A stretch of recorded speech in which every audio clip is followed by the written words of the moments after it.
Hey guys, Brian with WorkshopAddict.com, and if you are a subscriber to our channel, you've seen that we have worked diligently to try to upgrade our toolboxes with one of the new Milwaukee 56-inch ones. We didn't like the locks. If you haven't seen that video, I highly suggest you go back and check it out. From your suggestions and suggestions of our friends, it's just time. We can't continue to pile on toolbox upon toolbox upon service cart to hold all of our tools. So we had the opportunity to upgrade to this mammoth GearWrench, or I believe this is a cooperation between Extreme Tools and GearWrench. This is a 72-inch toolbox, and as you can see, without shoes on, I'm about 6'4", so this dude is pretty tall and somewhat intimidating to start packing tools in. I've started to put some tools in this, and then I realized, hey, I'm gonna tear this thing apart, show you guys a little bit of the bottom, some of the inside, so I can't get too deep in it, but I wanna show you what this toolbox is made of, how it's built, and sort of what you could expect if you're interested in one. And then I wanna show you how we've moved from these two toolboxes behind us into this one, and if it's possible. So I'm about 1/8 of the way moved. I'll show you some of that. First, delivery of this thing came in 2 pallets, total of 1,200 plus pounds. So we had some forks on our tractor moving this stuff around. So getting pictures or flipping this over like we've done in some of the other cases with these toolboxes, just not possible. So we'll dive underneath and pull some drawers out and give you a look there, then start to look through it. So let's dive in and just first take a look at the top and then work our way inside. One of the first things that caught my eye was the black paint and the quality of the paint that's on here. But then beyond that, the lever mechanism. You can see that it's probably CNC'd out of a solid piece here, and it's wonderful. The slides, any large drawer has 2 slides. Any of the small ones have a single. So these are rated for a significant amount of weight, and we're gonna test that out as we continue to load this toolbox up. But just looking at the build quality here, you can tell this is a quality toolbox. While locks these days should be something that are just guaranteed to work and be simple, lock and unlock, that's not the case with all the toolboxes we've reviewed. And in this case, these locks are super quiet. That's it. And they're solid, completely solid.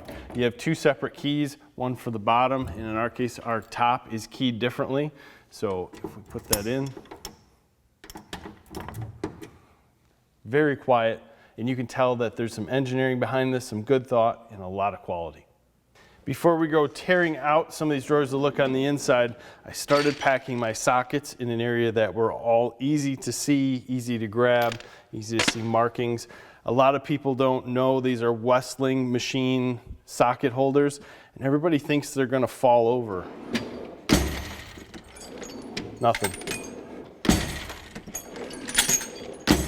Even if you slam it, they all stay in place, and I really like it because they're labeled and numbered.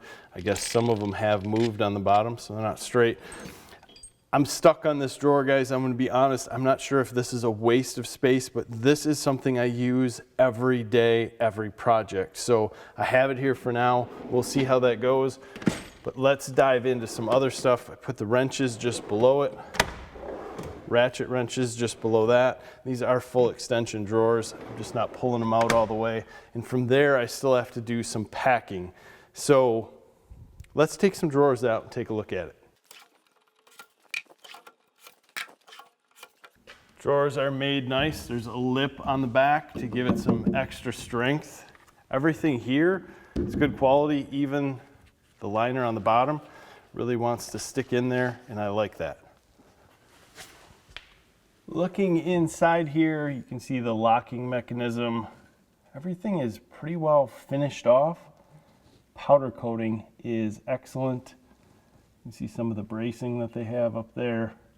This is a thicker gauge metal than anything else that we've had in the shop, and extremely heavy compared to it. Even rolling it around, you can tell that you're moving some weight even when it's empty. With the drawer out, we can see a little bit better the pin that's here and how it's going to slide over the locking mechanism. and how that drawer is never going to come out unless you open it. Underneath we have six 6-inch casters. 2 of them are straight, 4 of them are swivel.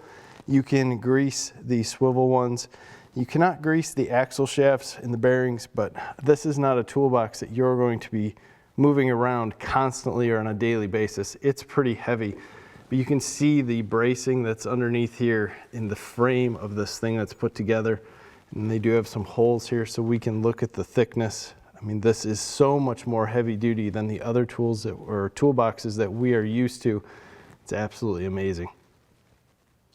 This toolbox is 72 inches long, 25 inches deep, and each of the drawers are all full extension, and they are just shy of 22 inches deep.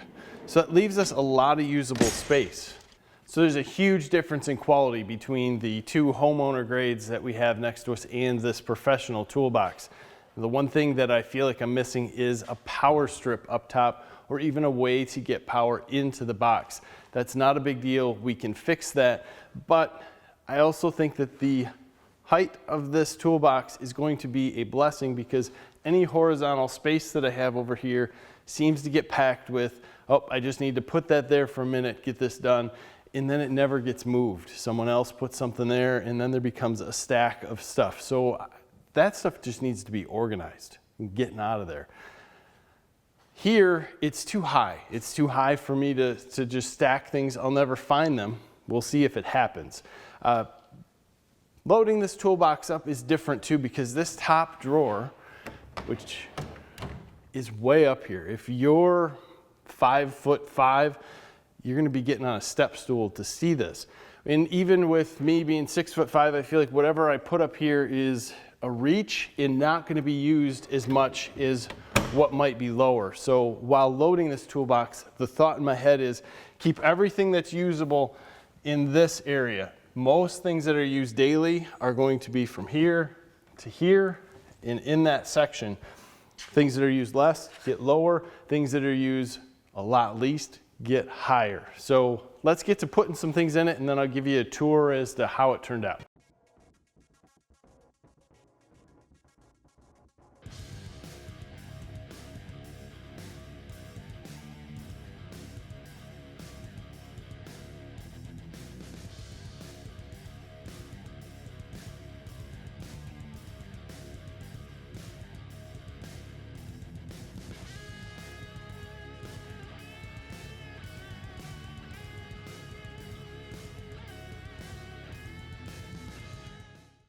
Okay, 70% moved. The issue here is I need to organize as I move over.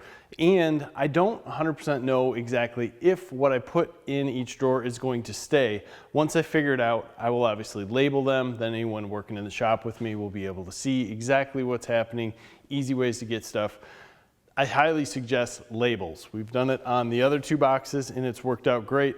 You always get that guy who doesn't want to read, but hey, you're not going to help them anyway. So I'm going to take the camera off the tripod and I'm going to show you what I did here, and then I'm going to show you some of the issues that I ran into, because there definitely is some issues moving from these larger drawer boxes into the smaller boxes.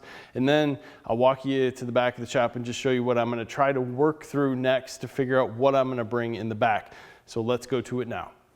Okay, so I'm going to show you mostly what's used the most again. These are all my sockets, easily gotten to, along with some ratchets. I added a few things, but don't have everything in there. Normal wrenches. I'm trying to keep standard on the left, metric on the right. Same thing with ratchet wrenches. I have a lot more to add to this drawer, and I might move some from the top. I'm not sure I like this, but this gets me my impact sockets and some of my chisels and hammers, but then I moved my impacts up top. I don't like having them separated, and that's something I have to work through, not having the deep drawers. Die grinder to the left of the impacts, and unfortunately this small ratchet doesn't fit. So I kind of put the labeler in those there, not knowing exactly where they're gonna go. That's where I'd like to have them. And then one drawer down, screwdrivers. I have probably 1,000 more screwdrivers to put in. Some spares. That's what I was caught. I wanted to put it directly next to what we have. These are both standard and metric. If we move over, some longer ratchet wrenches, miscellaneous stuff to beat on things.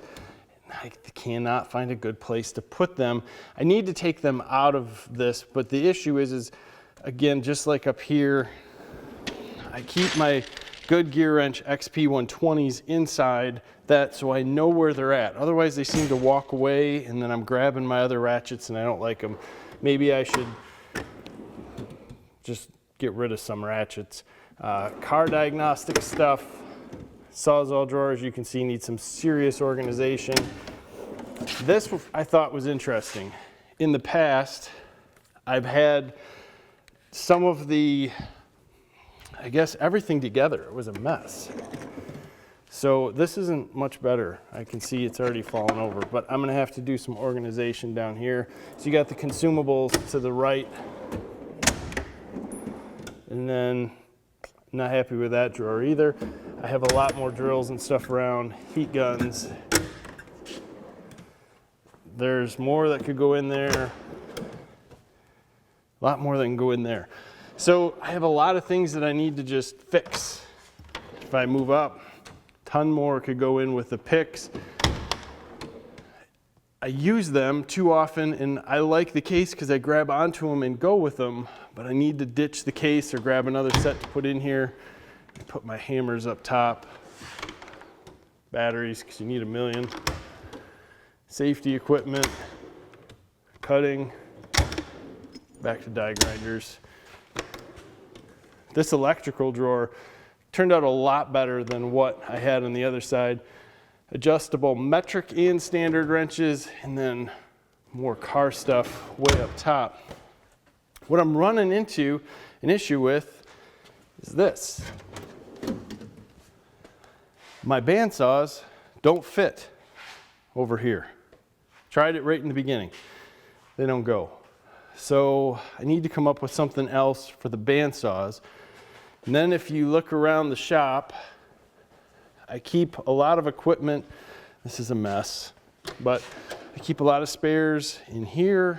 I'm wondering if I should, I got another rat tail grinder, but move things around into this, keep things, but I also have all these drawers full, more car stuff, but larger sockets, then larger wrenches, which I think I can fit in on the other side. Then these are all 1-inch sockets and ball joint kit stuff. Basically, I got a mess and I have to figure it out and put it together, and it's gonna take a lot longer than just one quick video. So there's no doubt that I have all the room in the world to take everything from these two boxes, put it in here. I have a lot of extra room. I have a lot of things to move over yet, as you can see. I just not completely organized as I need to be because jobs get in the way, as you know. And then what happens? You get on the job, you stop the organizing, stuff gets everywhere. So that's what's happening right now. Jobs coming in, got to get that job done. I have two things in the way. All my electrical is over there. Even my extension cord, we had a video out, we put an extension cord on the side of the Milwaukee. That's got to get mounted to the wall. I got to figure out the battery and charging situation, which probably should be mounted to the wall or moved away in a different area. A lot of little things. So I want to figure this out complete as to where it's going to sit, but I think it gives you a good idea not only what size of these toolboxes and how the different size drawers will affect you, and I think that's a big thing. It got me down on the bottom drawers where I had some larger bandsaws. Those probably should be moved to the back. I've got the room back there. It's just an organization thing again. This thing is going to help immensely to get the amount of tools that we need in a smaller area to give us more room walking back to the lift and get us in there working without tripping over things or having to move different items to get larger pieces of equipment back, especially that oil drain. We have a big 20-gallon Lincoln container for oil. It's hard to get in and out of here when you got to drain it. So I appreciate your time, guys. Thanks for walking through the shop quickly with me. Thanks for letting me take you through our new GearWrench toolbox. This is definitely something to look at. I will put some specifications and descriptions down in the description of this video. As always, we appreciate you watching this video. Give us a like on it. That really helps us out. If you like what you've seen, subscribe to the channel if you haven't already. Again, we appreciate your time. Have a great day.